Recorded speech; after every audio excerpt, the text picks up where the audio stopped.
everyone, and welcome back to the BBB. Thanks for joining us today.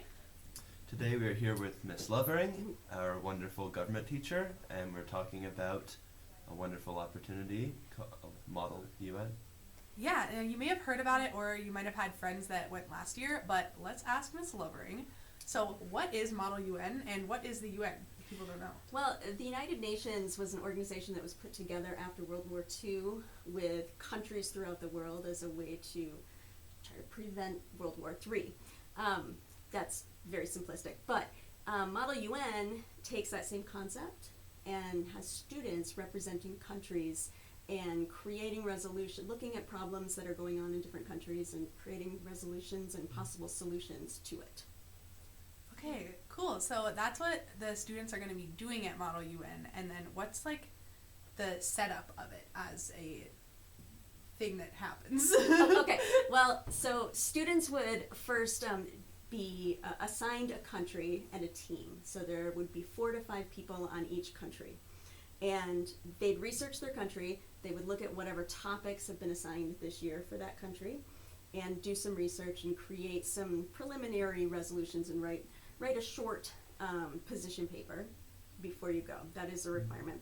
Then they go to the conference and they meet in assemblies, and in those assemblies it's very formal, and all the rituals sort of are followed, and you present solutions and resolutions and try to get other countries to sign on to them.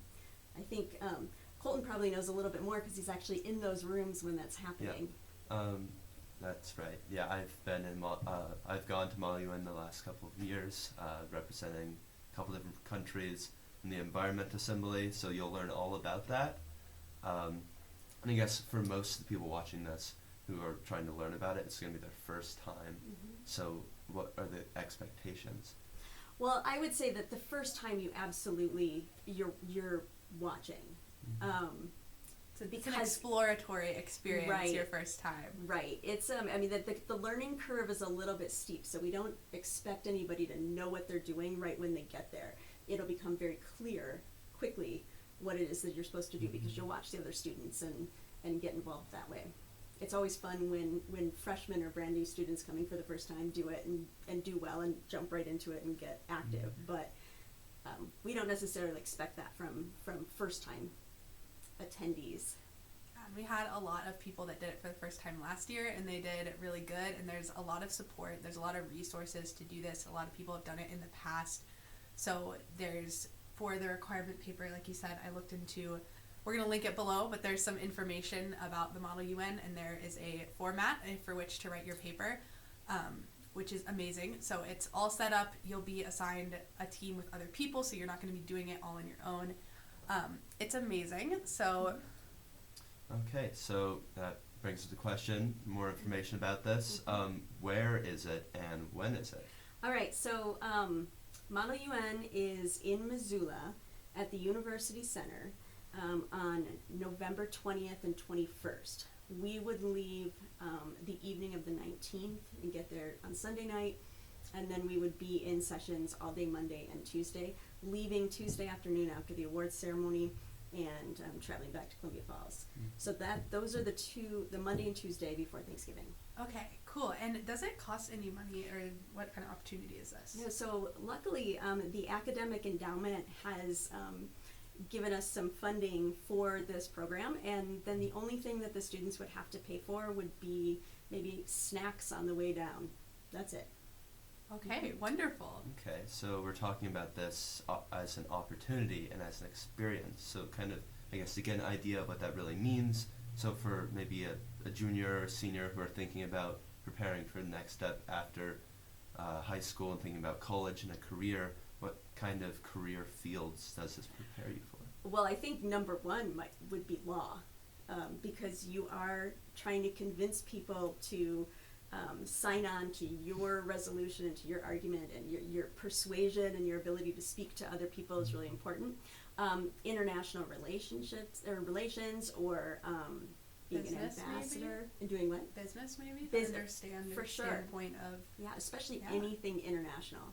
okay, Mm-hmm. which would be awesome. I mean, I'm going for the first time this year after I saw my bro Colton go last year, and he did so good. Yay! Yay, Colton. But and I'm not going into law, but I know that this is going to be a really good experience to really delve into how a country works, and to, through the country that I'm assigned, understand more about my own country and how our own democracy works and how we relate to other countries internationally, not just at home.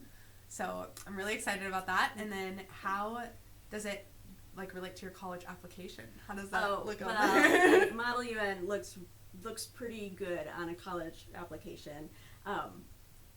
You know, it diversifies you. So you're not just doing sports, or you're not just doing you know, some of the other clubs. This is more of an academic extracurricular for your college resume, which looks pretty good. Yeah. Awesome. And since you went last year, so you got assigned Canada, if I remember correctly.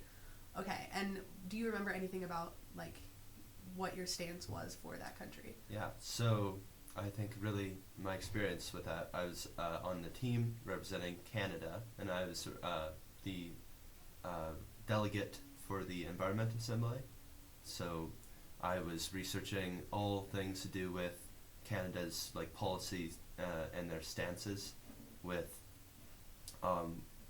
what their beliefs are for what needs to be done for the environment. So I learned a lot about like their different efforts with like marine environment, and like with trees, and how it might affect certain groups of people who live in Canada, and then different international agreements that they've come to in the past, that they're all related to that, to like our current understanding of what they would be advocating for in assembly, and the kind of proposals that they would make. Yeah, so it's a very diversifying experience, like Ms. Lovering said before. That you have. Well, I was just going to say that you go from the point of view of your country. So if you have a point of view that's different from, like, than perhaps the United States, if your country has a very different point of view, everything you propose needs to be in that point of view. So I think that that's kind of a fun experience too. You know, it is intense, but I think it's fun. And normally my students come out of the first assembly just talk, and all excited about it. There are some requirements before you come, like doing the paper, but if you are interested, I would definitely need to know by the end of the week, so we can get our countries assigned to us and we can get started.